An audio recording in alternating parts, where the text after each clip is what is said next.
A Neolithic burial chamber in the heart of the industrial northwest. Who'd have thunk it?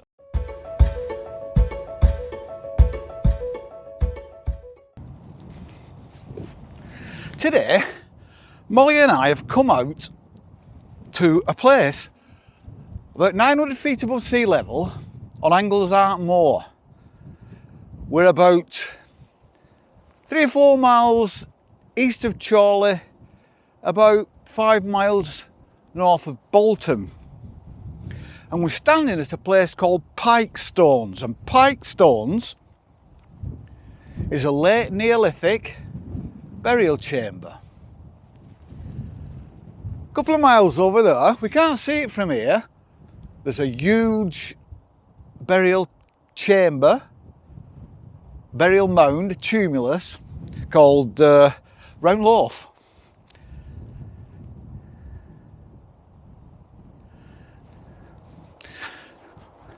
Let me just tell you where we are, really. Right. Behind me, that's north. This burial chamber is basically facing north to south. That's north, that's the Trough of Bowland. Over there is the Lake District. Over there, to my west, to the west, is the sea and Blackpool, and all places jolly. To the east, if you go far enough over the Pennines, you get to Yorkshire, but we don't talk about that. And over there, to the south, is the Peak District, where people go, rock climbers go to break their legs, and Cheshire, where all the footballers live. And this here is Pikestones. Wow. History.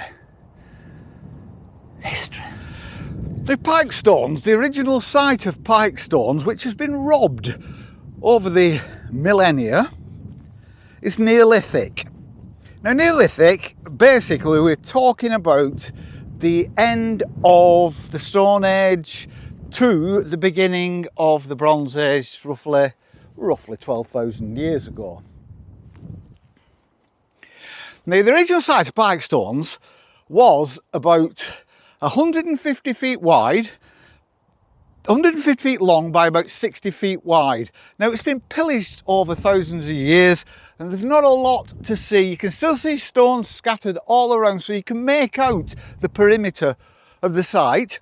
And right in front of us here, next to Molly's lead and Molly, is the burial chamber proper. Wow, this has survived and I'm so pleased it has, because it's fabulous.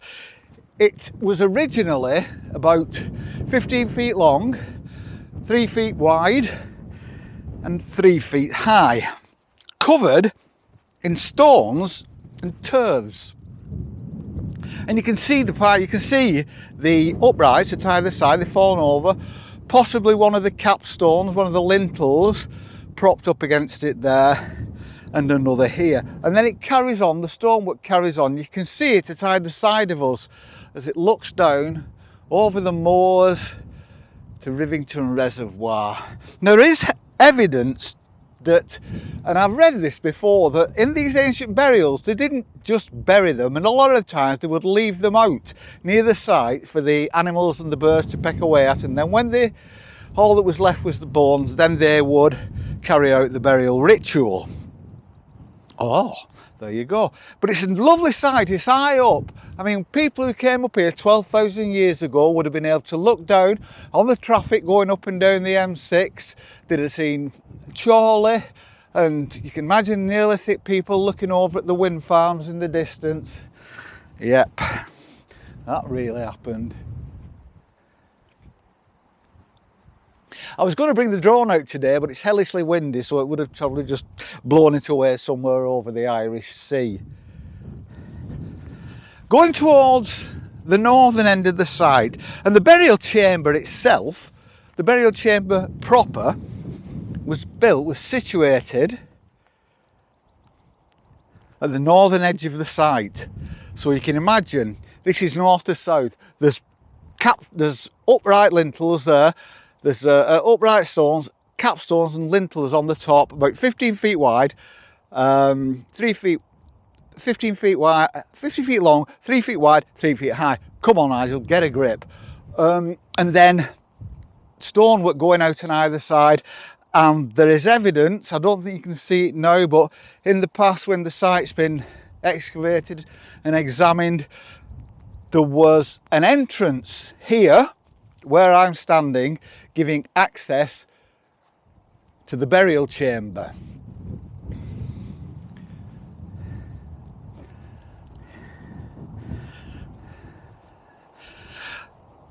It's great to know, it's great to think that if this was here, the chances are there was a Neolithic settlement somewhere near here. And it was built up high, could have been built high. Significance, spiritual significance, or it may have been to tell other people who were in the area, other tribes, that this was a site, an area that was owned by other people. I just think it's absolutely fascinating to think that everything's happened round here over 12,000 years or so. I think it was probably not quite that long, probably could have been 10,000 years, because I think this was dating from the late Neolithic, perhaps early Bronze Age time. But it's fascinating to know that civilization has grown up around it. The Industrial Revolution has been and gone. This would have been, you'd have looked round here now and there would have been chimneys. You'd have looked down on chimneys a generation ago. When I was young, I remember just chimneys everywhere. And they've come and gone. The medieval times come and gone. The Bronze Age has come and gone. Thousands of years have come and gone.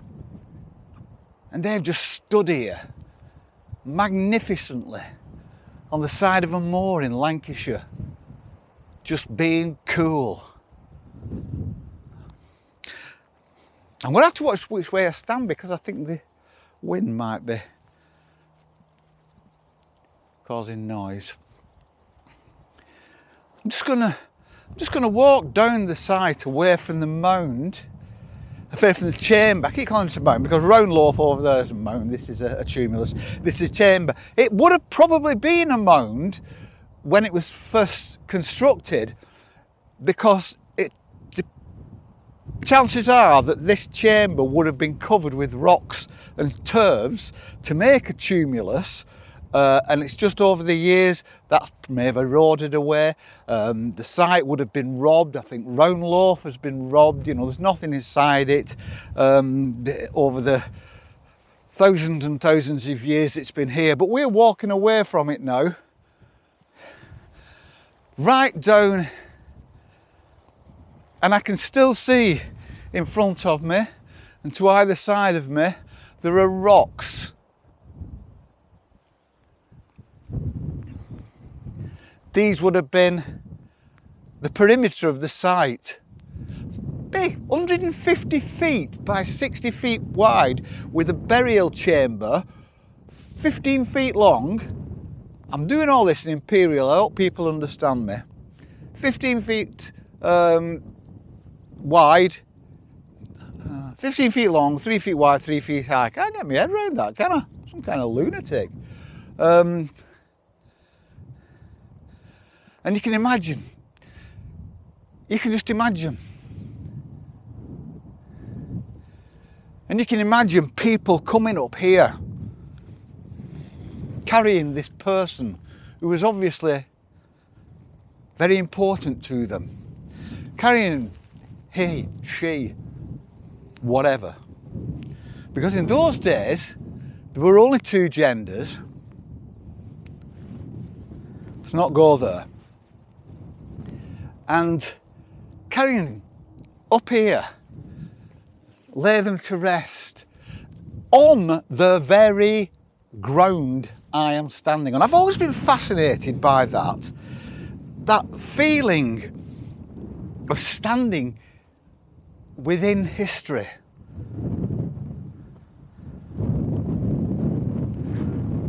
We don't think about it that much, do we? We kind of get on with our lives and we think we're the centre of the universe and we think we're all that. But we're not. We're insignificant. We're just a few seconds in time. This was built just after between the Stone Age and the Bronze Age. And it's still here by people that we would have considered primitive. And it's still here. What do you think what think will be left from us in 10,000 years?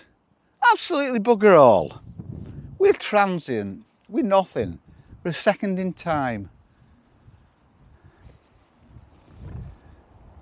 This thing could still be in another 10,000 years. It's mind-blowing. As we walk away from it, to the west a few feet, towards the sea, towards Chorley, we come across more stones and a hole and like a ring of stones. All part of the hall. And there's a fence in front of us. It's very, very difficult ground to walk on because it's like tussocky, you can't just disappear into it. And that, I would think, marks the edge of the original site. Molly's rolling about in the grass. She loves it. I struggled a bit walking up here with my old bad ticker. So that's why I sound a bit breathless. But I just want to stand for a minute and kind of try to imagine what it was like 10,000 years ago. Try to imagine these stones being upright with capstones on top forming a chamber. People standing around, probably mourning, because just because we are modern and sensitive doesn't mean that people weren't sensitive then. As we walk up,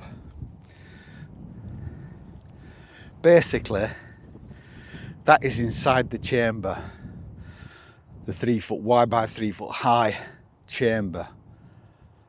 That is where the body would have been laid.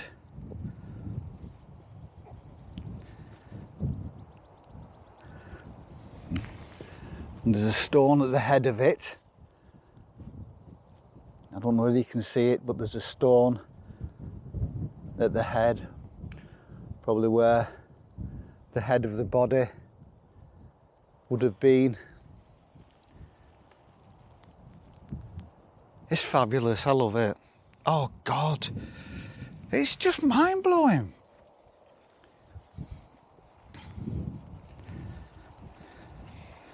Completely mind-blowing. We're here, all around us, over there in the distance. Life goes on. The motorway there, lots of traffic. Snowdonia, the hills of Snowdonia. Derbyshire Hills. Rivington Pike, built about 1470 something, the original one. And then the moors behind us that just go on and on, full of history.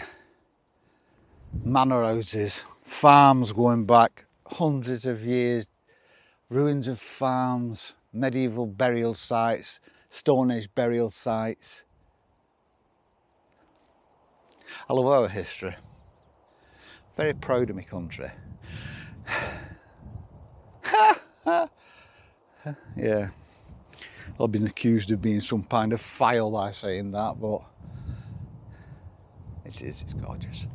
It's raining. I'm looking now over towards Manchester and I can see the rain. I hope it doesn't catch us out. We can see the rain. It's only been a short one today, But look up, there is, on Wikipedia, if you look up Pikestones at Chorley, it will tell you more about it. There are photographs, there are YouTube videos that people have done. And this is my contribution.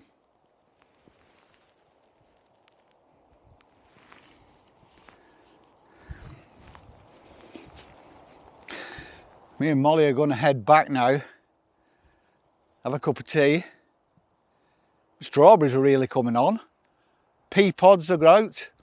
I've got 3 potato plants that are in flower now, so once they start dying back, they'll be ready. Black currants are out. Tomatoes are really coming on. I've said it before, I'll say it again.